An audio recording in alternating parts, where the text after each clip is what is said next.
the cradle of astronomy and the messages of the gods. Or maybe the Egyptians were not the very first, after all. The earliest records of the night sky came from the land where writing itself was born, in the fertile oasis between two rivers, Mesopotamia. At different times, this land was called Sumer, or Babylon. By the second millennium BCE, Babylon had grown from a small town into the capital of an empire, and its people began asking themselves, how could they understand the will of the gods in order not to lose their greatness? Back then, people believed that everything they had came directly from divine power, and if you thought that way, it seemed perfectly normal. In earlier times, divination was done through the entrails of animals, but as their empire expanded, the Babylonians decided to think on a larger scale. They started searching for the gods' messages in the movements of the stars. This was how the first astronomy was born, firmly tied to religion. Most stars circled predictably around a fixed point in the sky, but some behaved differently, wandering across the heavens in unpredictable ways. To the Babylonians, such bold tricks could only be performed by gods themselves. What they did not know, of course, was that these wandering stars were actually planets. Each one was seen as a message from a specific god. The rest of the stars were grouped into constellations, many of them reflecting everyday life, plows, tools, or animals, both real and imagined. There was even a raging dog with a human head, the constellation of an old man, and protective demons meant to drive away evil. But alongside such exotic shapes were familiar ones too.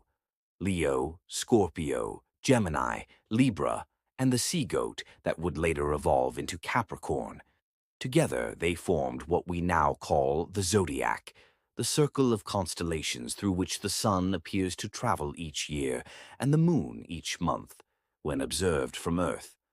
On one ancient star map, the very first constellation invented by humankind was also marked, long before Babylon was even built.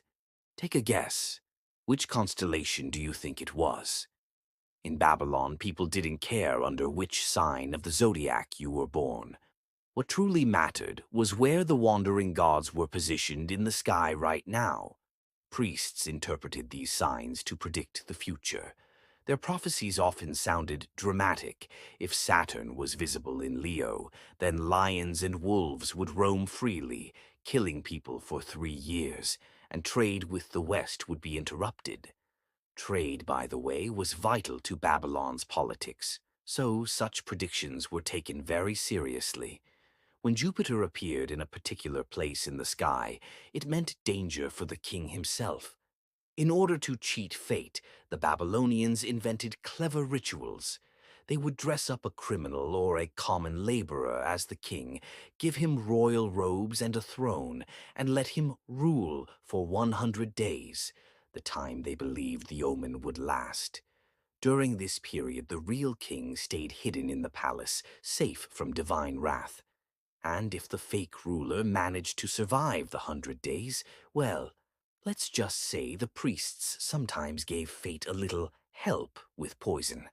After all, some prophecies needed a nudge.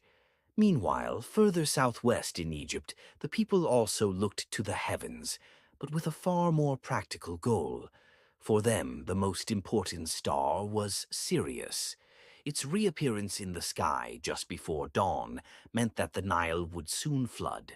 After the inundation, dry land turned into fertile fields, and so the rise of Sirius became the start of the Egyptian New Year.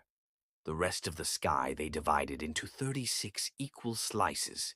Each time a constellation from one of these slices first rose above the horizon, a new 10-day week began, guarded by its own deity. This system gave them a 360-day year, plus 5 extra days, 365 in total, just like ours. But why the 5 extra days? According to Egyptian myth, those days were when the goddess Nut gave birth to 5 important deities: Osiris, Nephthys, Seth, Isis, and Horus, one each day.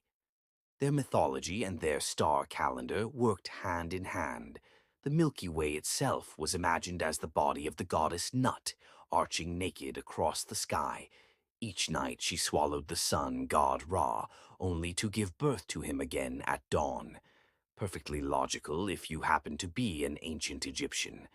Egyptian gods often took animal features, not because Egyptians simply loved animals, but because the qualities of each creature matched the god's role. A lioness's head was fitting for a goddess of war, a jackal's head for a god of the dead. On the astronomical ceiling of Pharaoh Seti's tomb, one can see constellations shaped as bulls, lions, falcons, crocodiles, and even a pregnant hippopotamus with a crocodile on her back. Taweret, the goddess of childbirth, together with her husband, both responsible for the safety of unborn children. Interestingly, she leaned not on her crocodile partner but on the bulls.